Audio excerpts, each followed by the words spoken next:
Sir మొన్నటి రోజు జరిగినటువంటి సంఘటనలో నేతిగుట్లపల్లికి చెందినటువంటి ఎవరైతే రైతులు ఉన్నారో ప్రాజెక్ట్ కింద భూములు కోల్పోయినటువంటి రైతులు మేము తెలుగుదేశం పార్టీలో ఉన్నాం కాబట్టి మా దగ్గర వచ్చి అన్న మేము భూములు కోల్పోయినాం, వాళ్ళు పిలిపించి మాట్లాడతామన్నారు, మీరు మాతో వచ్చి మాకు న్యాయం చేయండి అని చెప్తే రైతులను ఎంపీ రెడ్డప్ప గారి ఇంటి దగ్గరికి తీసుకుని వెళ్ళి ఎంపీ రెడ్డప్ప గారు అప్పుడే వాళ్ళ బలగాలను దింపుకొని వాళ్ళు ప్రీప్లాన్గా ఉన్నారు.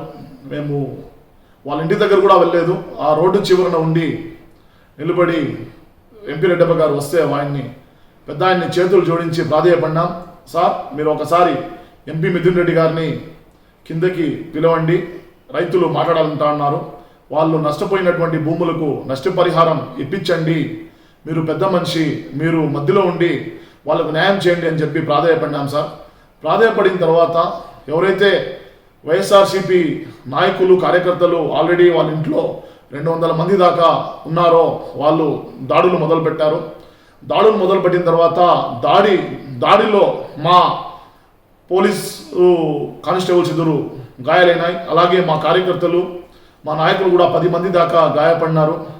దాడి ఉద్రిక్తతగా ఎక్కువైన తర్వాత మేము అందరినీ సమాలోచించి తీసుకొచ్చినామే తప్పించి మా ఉద్దేశం గొడవ జరగాల, రెసిడెన్షియల్ ఏరియాలో ఎవరికి ఇబ్బంది కలగాలని కాదు సార్. వాళ్ళు దాన్ని క్రియేట్ చేసి వాళ్ళు ప్రజలను ఇబ్బంది పెట్టే విధంగా, తెలుగుదేశం పార్టీని దూషించే విధంగా, తెలుగుదేశం పార్టీని కించపరిచే విధంగా, తెలుగుదేశం పార్టీ నాయకులను కార్యకర్తలను హతమార్చే విధంగా వాళ్ళే వచ్చినారు తప్పించి మారణాయుధాలు, రాడ్లు, కట్లు, కారపొడి, రాళ్ళు అంతా మా పైన వేసినారు.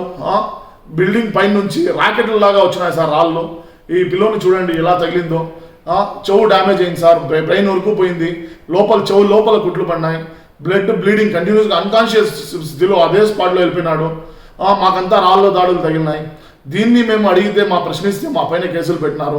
ఎంతవరకు మీకు సబబు సార్? ఎంపీ రెడ్డప్ప గారు, మాజీ ఎంపీ రెడ్డప్ప గారు, అలాగే పెద్దిరెడ్డి మిథున్ రెడ్డి గారు, మీరు ప్రజానాయకుడైతే, మీరు పార్లమెంటు అభ్యర్థి, ప్రజలు ఎన్నుకున్న నాయకుడు అంటారు కదా, ప్రజలు మనలో పొందిన నాయకుడైతే చాటుగా రారు సార్. ధైర్యంగా మీరు ప్రోటోకాల్ ప్రకారం వస్తారే కానీ ఇన్ఫర్మేషన్ ఇచ్చి, మీరు ఇన్ఫర్మేషన్ లేకుండా, ఇంటిమేషన్ లేకుండా దొంగచాటున రౌడీలను పిలిపించుకొని, మీ నాయకులను కార్యకర్తలను పిలిపించుకొని, బలగాలను దింపుకొని, దాడులను ప్రేరేపించి, దాడులు జరిగే విధంగా షడ్యంత్రాలు చేసి ఈరోజు మాపైనే కేసులు బనాయించడం అనేది చాలా హాస్యాస్పదం సార్.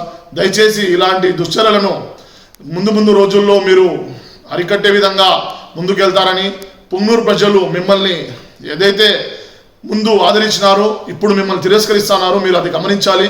ఎందుకంటే మీరు చేసినటువంటి దాడులు కానివ్వండి, అన్యాయాలు కానివ్వండి, అక్రమాలు కానివ్వండి, దోపిడీలు కానివ్వండి, భూ కబ్జాలు కానివ్వండి, ప్రజలు గమనించినారు.